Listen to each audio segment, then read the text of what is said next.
And welcome back to today's program. A very special guest in the studio here at Midday, Bob Atkins. Of course, Bob is well known out there in the agricultural community, but today, Bob, we're introducing you as a toy collector and one of the three little boys.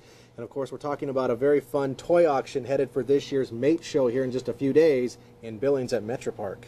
What an honor it's going to be for Malin Oswald, Don Goodman, and myself. We're all Carbon County little boys that started collecting farm toys over 30 years ago. We've accumulated a quantity that we wouldn't want to admit even to our wives, but we're on a downhill now that we decided to start selling off some of our fine collection. We're talking about over 300 lots in your little boys toy auction at this year's Mate Show. Talk about the auction itself. We're going to have some fun items to start with, Russell. We're going to start off with sandbox toys, ones that the kids play with today.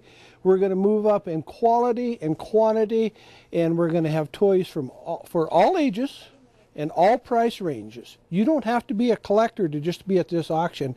There's going to be toys for the people that are my age and older, and the ones that moved from the family farms years ago that want to farm all them or at 40-20.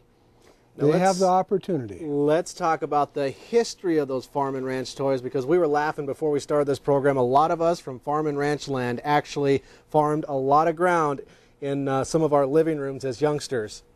We've talked and laughed for years. My friend Malin Oswald right up the road from me always said that he farmed 160 acres by the time he was 6 years old. The 160 acres was in the front yard, the backyard, and in his mother's garden. You know, we laugh about it at my mom and dad's house up there in Chinook. We're still finding some of my brother's farm toys to this day in their house. Now let's talk about how the auction itself will work. Everything is laid out, Russell.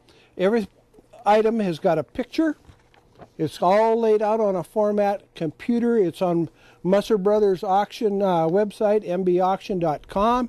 Everything will be sold by lot number, starting with number 1, sandbox toys, all the way up to over 300 lots. You can bid on the internet, you can bid by proxy bid, or what we'd really like is for you to come and enjoy the fantastic time we're going to be selling these toys. All right, Bob, let's go ahead and pull up that graphic for folks at home if they are interested. Again, it's the Little Boys Toy Auction at this year's Mate Show, which, by the way, is February 16th, 17th, and 18th in Billings at the Metro Park. Again, the preview Thursday and Friday, the auction itself Saturday, February 18th, as you can see at 1 o'clock. For all the details, visit that website at the bottom of your screen. Bob, thanks for stopping by. It's a wonderful time being with you today, and it's going to be a bigger time February 18th. I know it will. Stay with us. We'll have those markets right after this.